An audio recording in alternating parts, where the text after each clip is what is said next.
March মাস মানে office যাওয়ার সময় আছে, কিন্তু অফিস থেকে ফেরার কোনো সময় নেই। তার মধ্যেও দুজনের জন্য একটু সময় বার করে নিলাম দুজন। গুড মর্নিং বন্ধুরা, কেমন আছো তোমরা সবাই?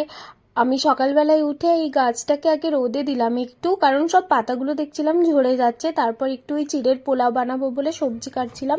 সবজি বলতে গাজর আর আলু আর মটরশুঁটি কয়েকটা ছিল। আমি মটরশুঁটি এনে এবারে ভাবলাম বেশি করে এনে, যেহেতু সময় চলে যাচ্ছে এরপর দাম বেড়ে যাবে, সে কারণে ছাড়িয়ে রেখে দিব। ও বাবা, লোকে ফ্রোজেন করে কি করে রাখে জানি না, আমার তো এরম স্প্রাউটস হয়ে যাচ্ছে। তো আজকে যেহেতু শুক্রবার, তাই আগে পায়েস হবে। তোমরা সবাই জানো যারা যারা আমার ব্লগ ফলো করো, কিন্তু আজকে ভাবছি সিমুইয়ের পায়েস বানাবো। সেই জন্য এবার আমার একটা অভ্যেস রয়েছে, যখনই আমি কোনো দানা হাতে পাই সেটাই আমি মাটিতে ফেলে দিই।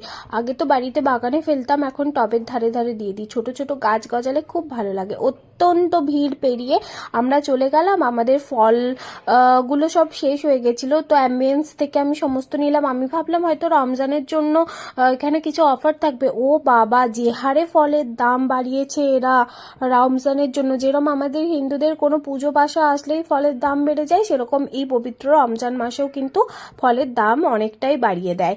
তো আমার যেইগুলো নেওয়ার ছিল সেগুলো নিয়ে আমি দেখছি আম এসছে। আমি বরমশাইকে বললাম আম নেব, ও বলছে যে আমটা পাকা আম তো সবারই ফেভারিট। ও বলল যে না, নিও না, কারণ এগুলো পানসে লাগবে, এগুলো গত বছরের হয়তো কোল্ড স্টোরেজের। এবারে তোমরা জানো এখানে রিলায়েন্স মার্টে গেলে আমার এই যে ভেজ যে বাঁধাকপি আর মাশরুমের স্টাফিং দিয়ে কুরকুরে মোমোটা, ওটা আমার খেতেই হবে। এত খিদে পেয়েছিল, আমি বসে গেছি খেতে। বরমশাই সমস্ত পেমেন্ট করে ওখানে তারপর এসছে, দিয়ে আমরা খেলাম। আর খুব সুন্দর একটা রাত্রি এনজয় করলাম। তখন প্রায় 11:30 মতো বাজছিল। খাওয়া দাওয়া করে একটা লেমন মহিতো নিয়েছিলাম।